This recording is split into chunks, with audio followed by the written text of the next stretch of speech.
say welcome back to Toronto for many of you, and welcome the first time to those that haven't been here before, and to the Field Institute. And this is our new format, Field Spoken with Applied Math. This is the first time we tried putting a bunch of talks back together, back to back on the same day. And my various co-organizers, some of them are in the audience, some of them have stepped out, but Leonard Wong is here, and Patrick Swen is our first speaker. So it's my pleasure to introduce our first speaker. It is Stefan from the University of Toulouse, and he's studying the year at Mathematiques. Stefan will talk about nonlinear quantum graphs. Thank you very much. Well, first of all, thanks to the organizer for, especially to Catherine, for the opportunity to give this talk. So it's my first time at the Field Institute. I'm happy to be here. So my talk will be on nonlinear quantum graphs. It's a topic on which I started to work a few years ago, maybe 4 or 5. And I have some work in collaboration with various people. So Christophe Bess, Romain Dubos, who are both in Toulouse, on which with whom I started to work on this topic. And then there is François Genoux, who is from APFL in Lausanne, Julien Royer, who is from Toulouse, Boris Shakarov, who is now a postdoc also in Toulouse. And then the most recent works, which are still in progress, is with Dimitri and Guido Schneider. Okay. So let's start by some motivation. When you consider the nonlinear Schrödinger equation, usually consider it on a domain omega. Try to put this pointer. So you consider it on the domain omega.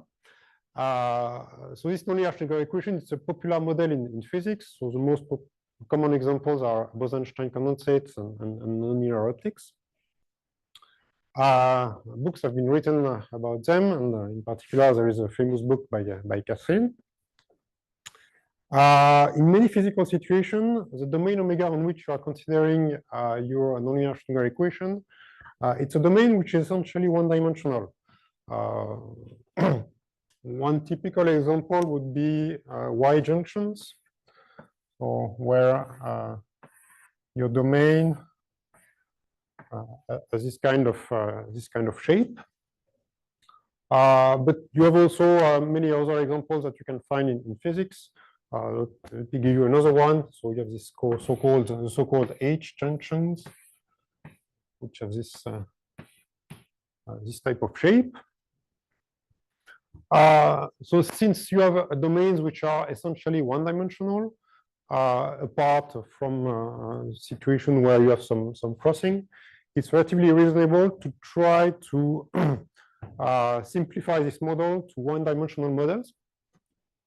And this is motivating the study of nonlinear Schrödinger equations on graphs. So let me define what are graphs. So when I speak about a graph, I speak about a metric graph. So a metric graph, it's a collection of vertices and edges. And the edges are, they have a length. So it's, so they have a length. Here I'm denoting the length by LE. Oops, sorry. Yeah, I'm denoting the length by LE. And I'm going to be using the identification of the edge with some interval 0 LE. Okay, I will use dV to denote the degree of my vertex, which means the number of edges which are incident to this vertex. So, yes. LE denotes both the length and the interval, or is there a point difference?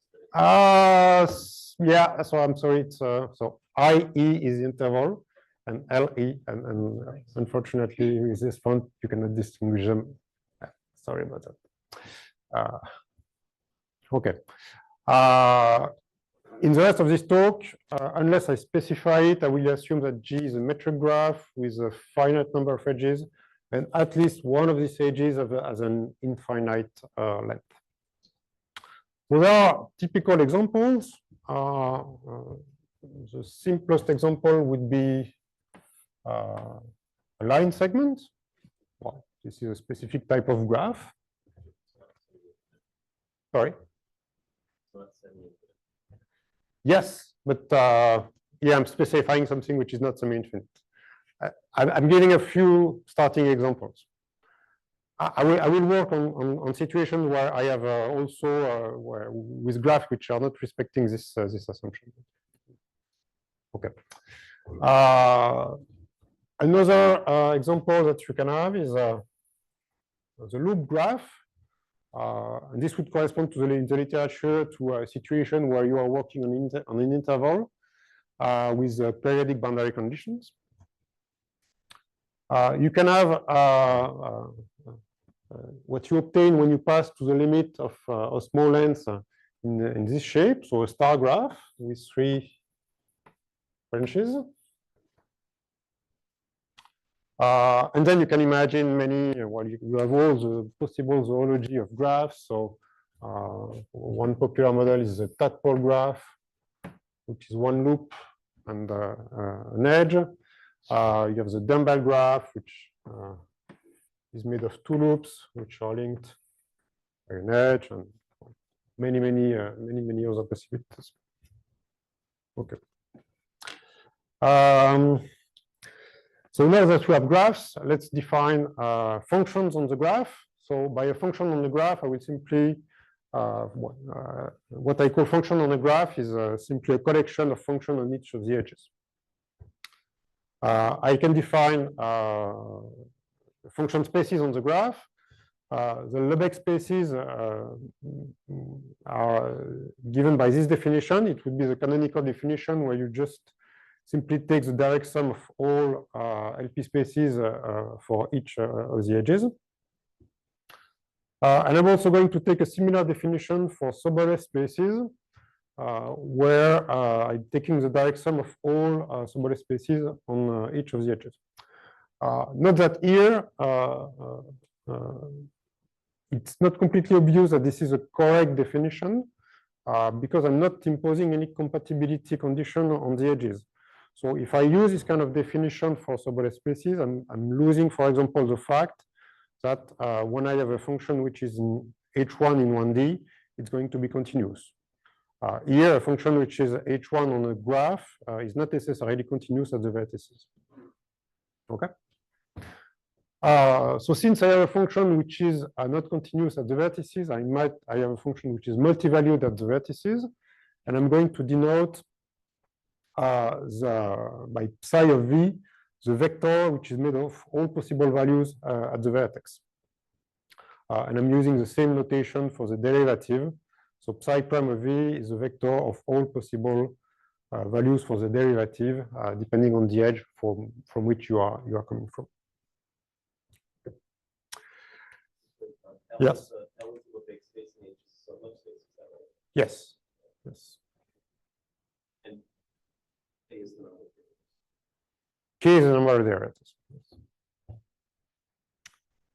So now that I have functions on the graph and function spaces, I can define quantum graphs. So a quantum graph, it's a metric graph which you equip with a Hamiltonian operator, which I usually denote by H.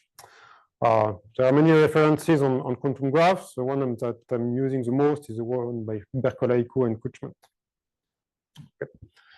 Usually this Hamiltonian operator is the Laplacian inside the edges, plus some appropriate conditions at the vertices.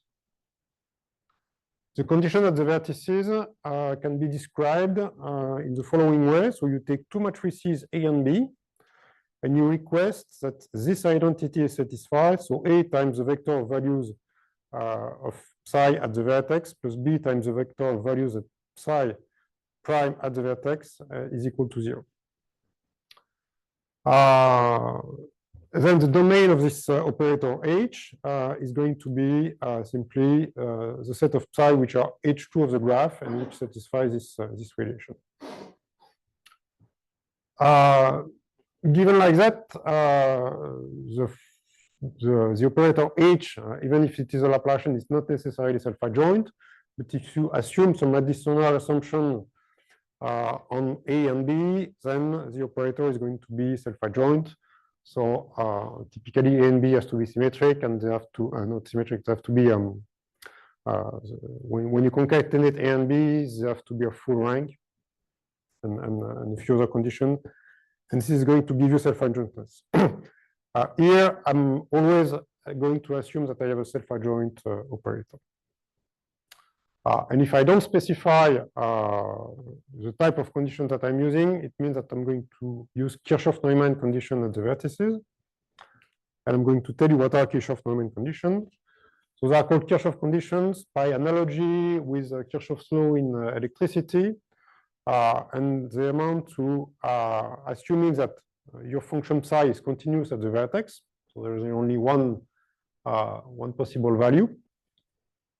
And it's the sum of its outer derivatives is equal to 0.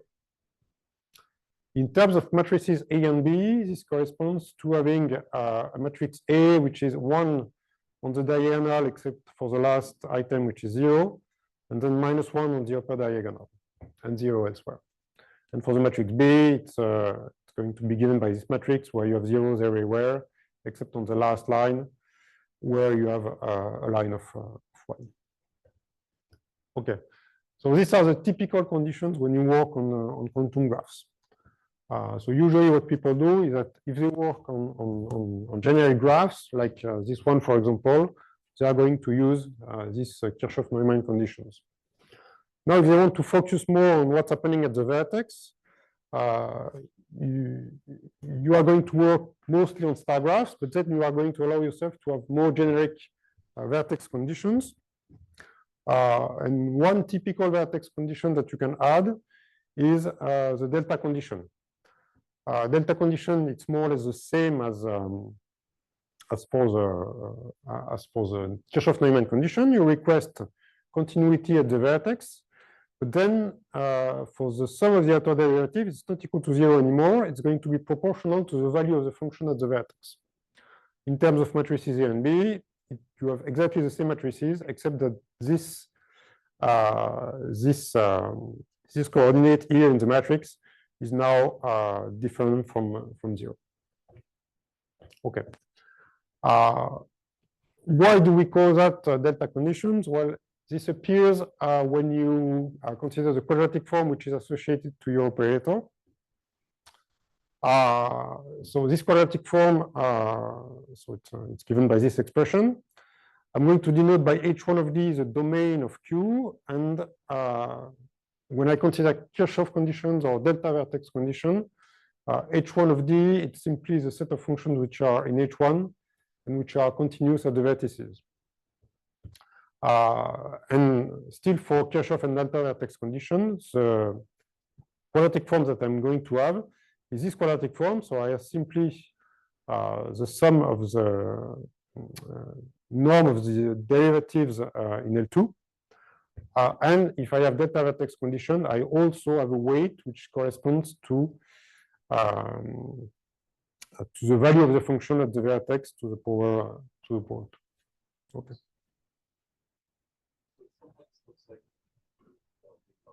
I mean, it looks a bit like a Schrodinger, it's a degenerate Schrodinger operator with alpha angular potential, but I guess that's not quite right. So formally, what you can do is say that U operator it's minus dxx plus gamma delta alpha. So alpha delta. So yes, it's a potential which is singular in the sense that it's concentrated only on one point. Okay. Now I have quantum graphs. I want to define a nonlinear quantum graph. Well, a nonlinear quantum graph, I started with that. It's simply a quantum graph which you equip with a nonlinear Schrodinger equation. So I have this equation here with a nonlinearity f of u. So you can consider many possible examples of nonlinearity, but the most important examples are power type nonlinearities, and in particular the cubic nonlinearity. Now, what can be said about this nonlinear Schrodinger equation? Well, first of all, it inherits many properties of the usual Schrodinger equation, so it's still an Hamiltonian system. You still have conservation laws, here energy and mass. You do not have preservation of the momentum anymore because you are working on a space which is inhomogeneous. Okay. I give a reference here, which is already a bit old, but which is a starting point to the study for nonlinear quantum graphs. There are many possible open questions for nonlinear quantum graphs. And one of the interests of this type of model is that it's a 1D model. So you have more information than when you consider something which is 2D. But then there are additional complexities, complexity at the vertices, which may create interesting new features. But they are still amenable to analysis because of the fact that it's only a 1D model. So that's the main interest of this topic. Okay, so what has been done? Well, when you study nonlinear Schrödinger equation, one of the main objects that you like to study are standing waves. So what are standing waves? There are solutions which are of the form EI omega t times phi of x. So in other words, you have a profile phi of x, and the only evolution in terms of the profile, it's simply that it rotates in the complex space. If you do this and that, and you put it into your equation, you are going to obtain a stationary equation for the profile.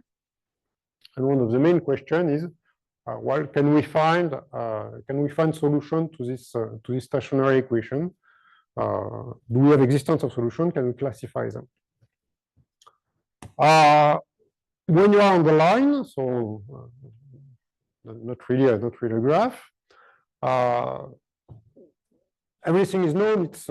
This equation is simply an ODE, and you can solve it explicitly. So typically, if your nonlinearity is cubic and your frequency omega is 1, then you get this explicit solution. One could say, okay, it's not on the line, but it's still it could be considered as a system of differential equations which are coupled at the vertices. So why not try to get explicit solutions? It's possible in some cases.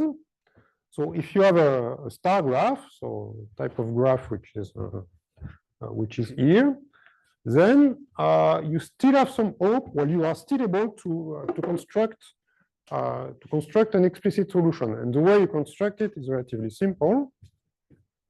You take your solution on the line. So this is square root of 2 such x. You are going to cut it someplace here. And each piece that you have here, you are going to put it on the branch of the graph. So when you do that, you obtain a solution for your nonlinear Schrödinger equation on the star graph.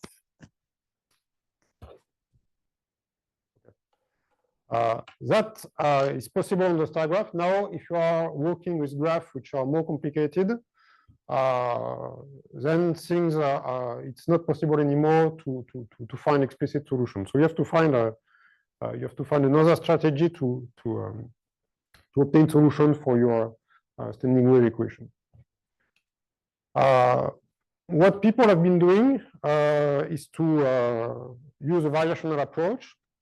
And this variational approach consists in using a variational characterization, which is popular for the classical NLS, which is this one, which is here. So I'm fixing, I'm prescribing a fixed mass for my profile, and I'm trying to find a minimizer of the energy. It's working well for classical NLS in 1D when p is less than 5. So this is a type of problem. This is a type of problem that you're going to consider only for p smaller than 5. This topic has known a lot of interest in the last 15 years. And I put here something which I called old references because I did not update my slides, the references in the last 5 years. But there would be, you can add maybe 20 or 30 references just on this, on the study on this of this relational problem. Okay, so this is a first approach that you can use to try to find standing wave solutions. Another approach that you can use is ODE analysis. So it's you are not going to try to find solutions explicitly by integrating your differential equation, but you can still use qualitative properties of the solutions of the ODE to try to construct, to be able to construct solutions.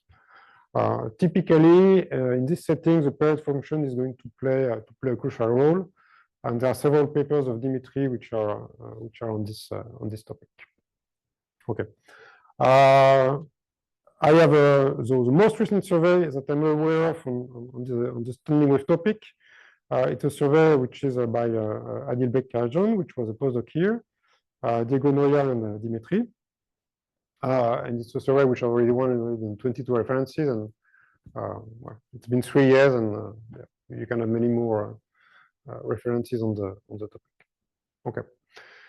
Let me summarize quickly what you can do for the minimization problem.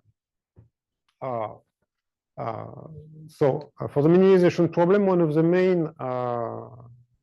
main results is the fact that you can prove non-existence if a topological assumption on the graph is satisfied. And the topological assumption is this one. So if every point on the graph lies in a trail, which means that you can connect one infinity to another infinity by passing only once through an edge, then in that case, there is no ground state. So unless your graph is going to be isometric to something which is called a tower bubble. So typically, if I am on a double bridge, so let me write this example. So the double bridge will be a graph which is of this type. So here I have one infinity, here I have another infinity. So if I want the double bridge, and I can take any point on the graph and go from this infinity to this infinity by passing only once through each edge. Okay, so since this assumption is satisfied, we have no ground state in that case. Some examples of situation where the assumption is not satisfied would be the so-called signpost graph. So it's a graph which is like that. You have infinity here and infinity here. If I take here a point on this graph, then I cannot go through this point by so this point does not lie on a trail. So if I try to start from here, I go through this point, and if I want to go back to this other infinity, I would necessarily have to pass also. I would have to pass twice on the points which are located here. And it turns out that on this graph you can have a ground state. Okay. So that's a quick summary of the results which have been some of the sorry, I should have specified that. So tower of bubble, it's a graph which is so you have a line with two infinities here, and then you pack up bubbles.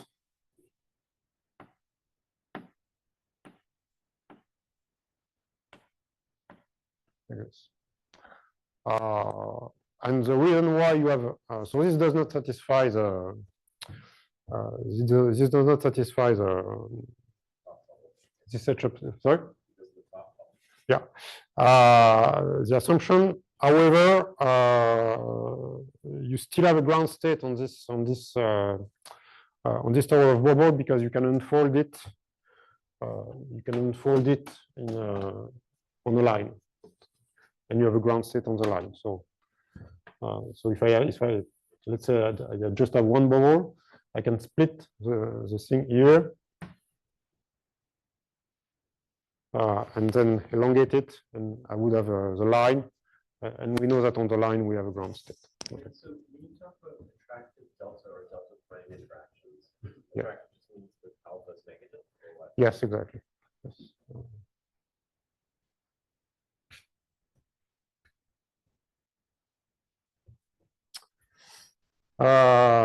Okay, so this is a very quick summary of the existing literature. Now, what I wanted to do was not to go in the direction of theory, but more try to compute numerically ground states. And how to compute numerically ground states? Well, my first idea was to try to use explicit solutions for ODE, but it turns out that that does not work too well, and it's relatively complicated from a numerical point of view. So instead, with my collaborators, what we did is to try to use a variational characterization. And how did we do that? Well, we have a problem where you want to minimize an energy. So the idea would be to use a gradient flow. Oops, sorry. To use a gradient flow. But on the other hand, you want to preserve the mass. You want to have a max which is fixed.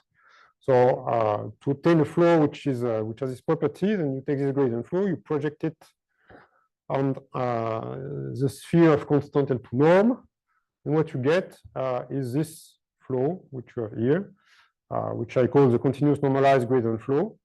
And this flow has a property. Well, first of all, it's well posed. It's a gradient flow. It diminishes the energy. But at the same time, it's also preserving the mass. Okay, so we have a flow which is well behaved from a theoretical point of view, and that we can try to implement in the context of quantum graphs. Okay, one point that I want to have on top of that is that if I implement this flow, I want to have it to converge indeed to a ground state.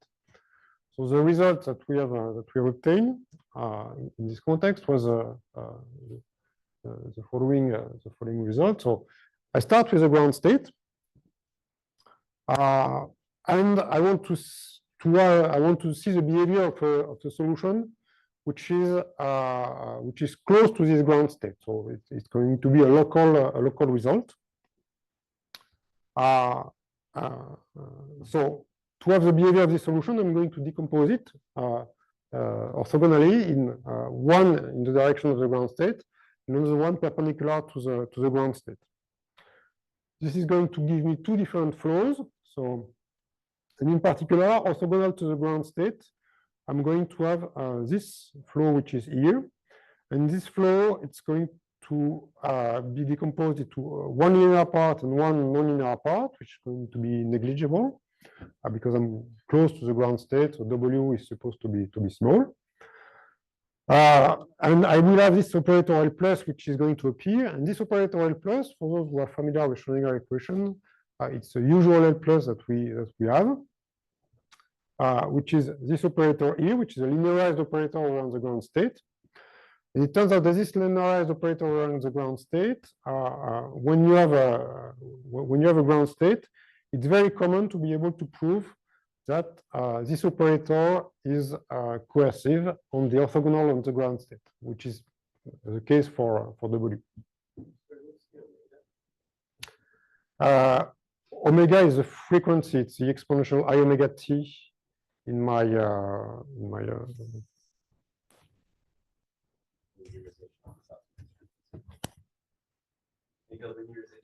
Yes. So the linearization on that is the following one. So I have phi and then plus. Yeah, so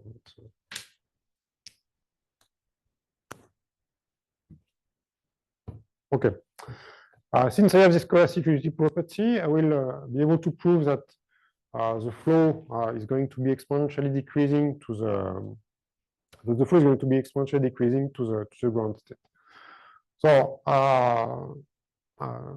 so the meaning of all that is that if I start not so far from a ground state, I will converge with my flow to the ground state. I do not have a global result, and I do not expect to be able to prove one, especially because there might be some critical points which are not ground state. And if I start on one of these critical points, then I will stay on this critical point, even though it's not the ground state. So, yep. Yes. R is a function of t, right? So you have some kind of an ODE for R. Do you have to control it, or you control it just from projection? So R is controlled by the fact that it's of the order of W squared. So derivative of RT. Yeah. Yeah, exactly. So you mentioned there could be other critical points. Could there be other stable critical points? Yes, there might be other stable critical points. Yes, and you may have local minimizers elsewhere.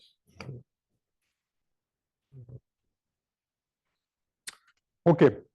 So now that we have a flow, which we know that at least locally converge to the ground state, let's implement it. For the time implementation, I'm going to use a classical scheme by Bao and Du. There is nothing new about that. It's a scheme which is known to work well in this kind of situation. So the capital F that appears in the energy has a sort of double shape, right? The cubic nonlinear, the potential for this for that is coordinate, right? I'm not sure to understand the question. I'm trying to understand. I'm trying to think about what these other stable critical points look like, and so I'm thinking about your energy functional. Yes. Which I think has a sort of double well potential, a nonlinear double well potential. So it depends if you speak about the energy of the ODE or the energy of the. Well, your nonlinear is cubic. Yeah. So the integral, the primitive of that. Yes. Yes. And does it have multiple minima, or is it? No. So in terms of ODE, the phase portrait is relatively simple. What you will have is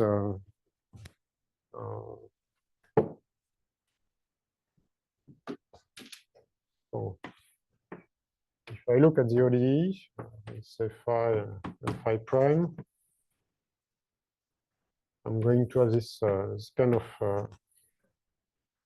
phase portrait. Now the thing is, when you're on the graph, on each edge of the graph, you are going to have one piece of this. Maybe you are going to have this piece here on one edge, and then on the other edge, you are going to jump to this piece, which is here, and so on and so forth. So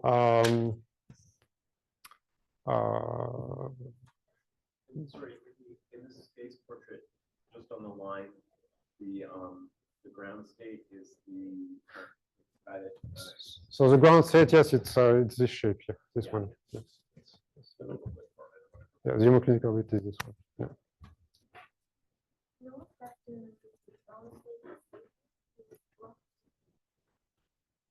So if they are local minimizer, so you would expect them to be stable, yes, if they are local minimizer.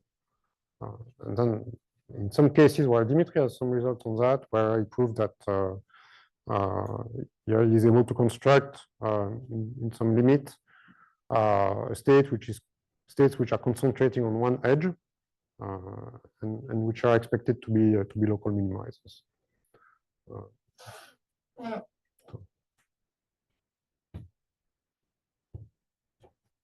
Okay. So for time discretization, nothing new. Now the difficulty comes with the space discretization. So for space discretization, I'm going to maybe give a little bit more information, because so what we are going to do is a finite difference. If I take a typical edge like this, I'm going to discretize it with a certain number of points. And this and for the Laplacian on this edge, I'm going to use a finite difference. Inside the edge, it's classical finite difference. But then, sorry, I'm going back.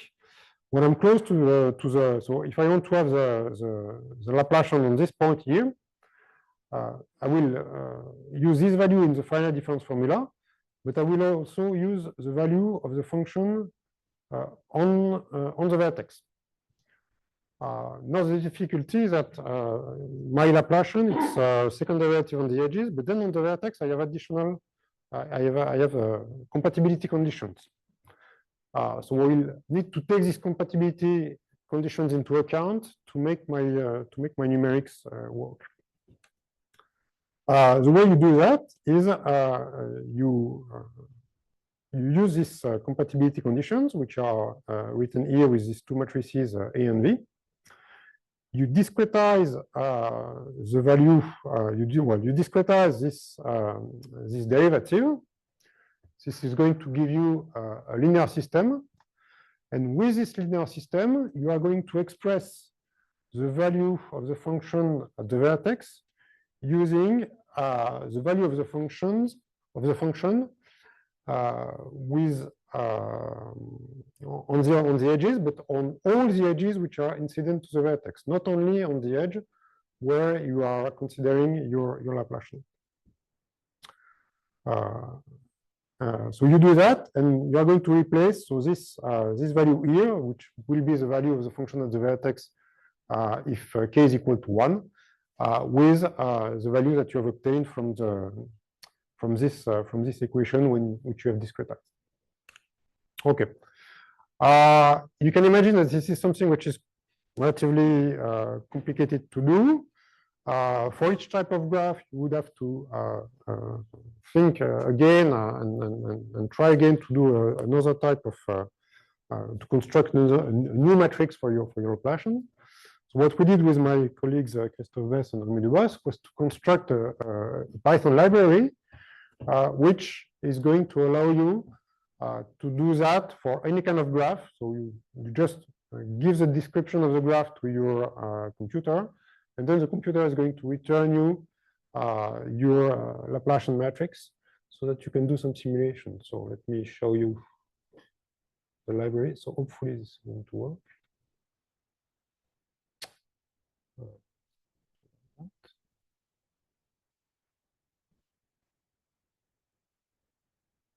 Okay, so this is typically the library that we have, and we have a number of examples of use. So this is calculation. So here you have calculations that we have done.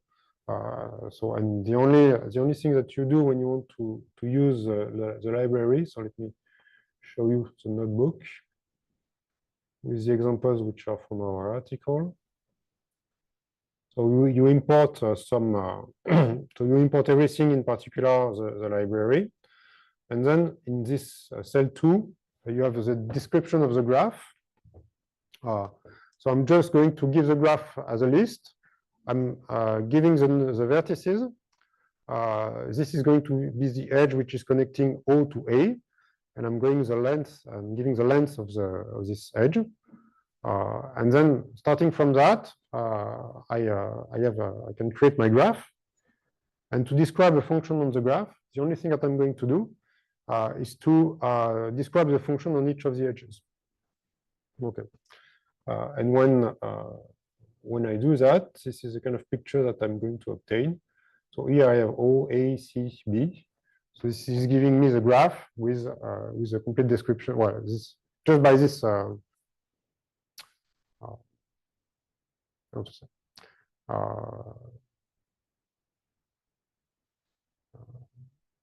So just by this this procedure, I can construct functions on any graph, and then I have also embedded in the libraries the matrix of the Laplacian. Okay, so let me go back to the slides. Oops, sorry. Yeah. And let me present you a case study that we have done in the using this library. So this case study, it's for the necklace graph. So the necklace graph, it's like a necklace, but it's something which is infinite. So it's a periodic graph. And what we did was to run our algorithm, our minimization algorithm, with 3 types of different initial data, and we looked at what we obtained. It's infinite, yes. It's in both directions. Yes, it's a periodic graph. So of course, for numerics, we are taking it large, but still finite. Okay, so we started with 3 different initial data. I chose this specific initial data because they have some symmetry. So we see that here, for example, this one, it's symmetric on each with respect to this axis, which is here. Since I have some symmetry which is embedded in my initial data, and since my flow is preserving this symmetry, when I'm going to converge with a state which also has this symmetry. So in particular, this will allow me to catch some critical points which are not complete minimizer. Okay. So if I run my algorithm on this 3 types of initial data, well, this is the kind of picture that I'm going to get. So here I selected only the one which is going to be the energy minimizer. I have a diagram here where I have increasing mass here, and I'm plotting the energy with respect to the mass, and for some of the points, I'm giving you a picture of what the minimizer looks like. So if I have a very small mass, I have this type of shape for my ground state, and it's a shape which is scattered all over my necklace. And then when I increase the mass, the shape is going to be more and more concentrated. There is an interesting phenomenon which is appearing here. So here, if I am at this point, I see that my shape is starting to concentrate, but it's still symmetric with respect to well, it's still symmetric on this loop. And then slightly after this point, I have a symmetry breaking which is appearing, where we see that the symmetry is broken here. And if I increase the mass much more, I end up with a ground state which is concentrated not symmetrically on the loop, but just on one branch of the loop. Okay, so this is a typical example of something that you can do for the necklace graph, and well, you can study many different other examples with the same kind of techniques that I've been using. Okay,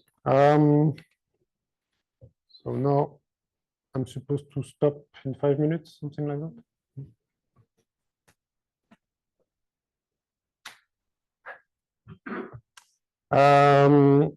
Okay, so so let me quickly speak about the other works that I've been doing on this topic.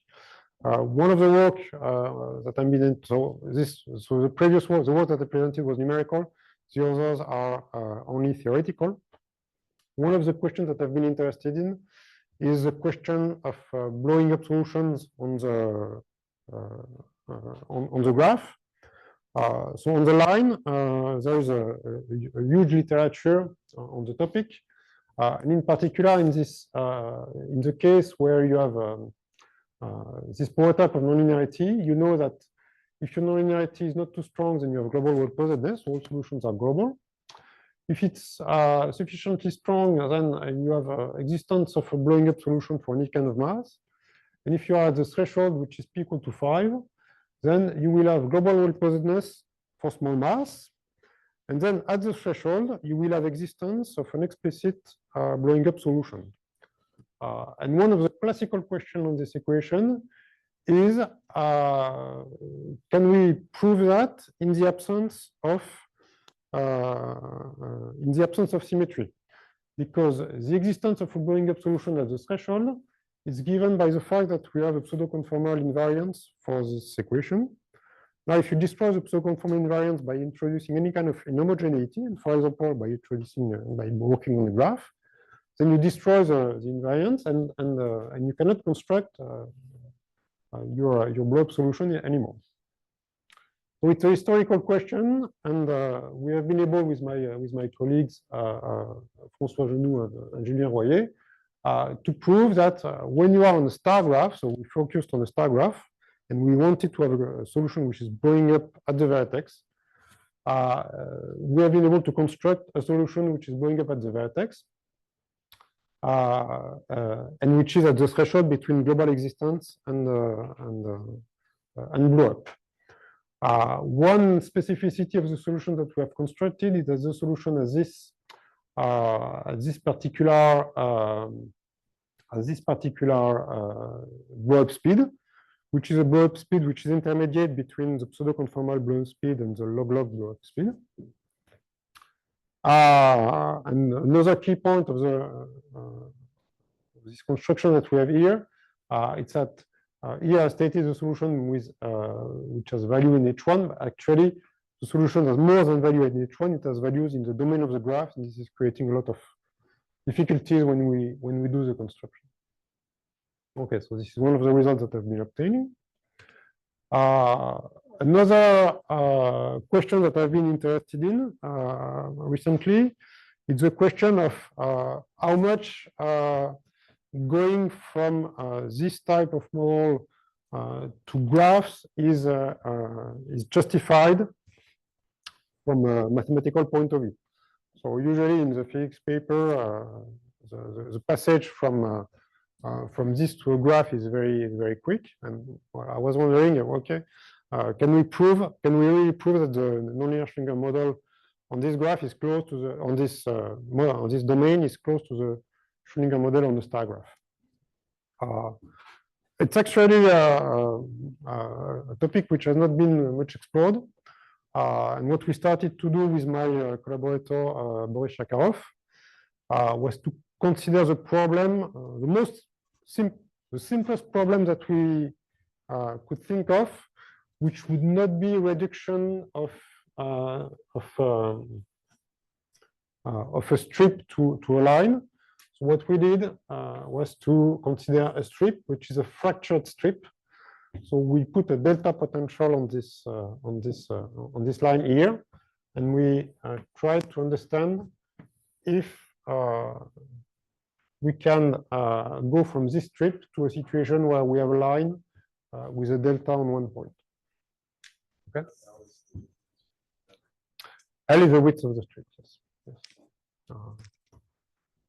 And so what we have been able to prove, so we have a bunch of results, and which can be summarized in this way. So we have existence of a minimizer of the energy on the strip at fixed mass. And when we send the length of the strip to 0, we observe numerically that this minimizer, so this is for large L, and we see that the minimizer is not symmetric. But for small l, the minimizer becomes one-dimensional. So this is observed numerically, and we have confirmed it also theoretically by proving that when you send L to 0, you recover explicitly the 1D minimizer. So there is a threshold between the two. Okay, and maybe some perspectives. So with Dimitri, we have been working on the question of the existence of traveling waves on the graph. So when you have so the example that we have here is a necklace graph, so with many pearls, and we have proved that we have existence of a solution which is not a standing solution, so it's not fixed. It's something which is preserving more or less this shape, but which is going to be traveling along the necklace. So we have a result which is not a global result, but it's a local in time result. So we have existence of this type of solution, but for on a long but finite time interval. Okay, this is the type of question that we have been considering together. With Boris Shakarov, we are trying to generalize, well, we are working on generalizing the approach that we have used in this type of setting to a much more complicated type of setting, which we call open books. And it's a setting where you are working on shapes, which are type of shapes that you have here. So you consider your Schrödinger equation on a domain which is made of several faces. For example, here you reduce the length here, and you observe, try to see if you are able to get convergence to a star graph. So here it's you have different type of structure on which we are studying the problem. And many other questions would be interesting to consider on nonlinear quantum graphs.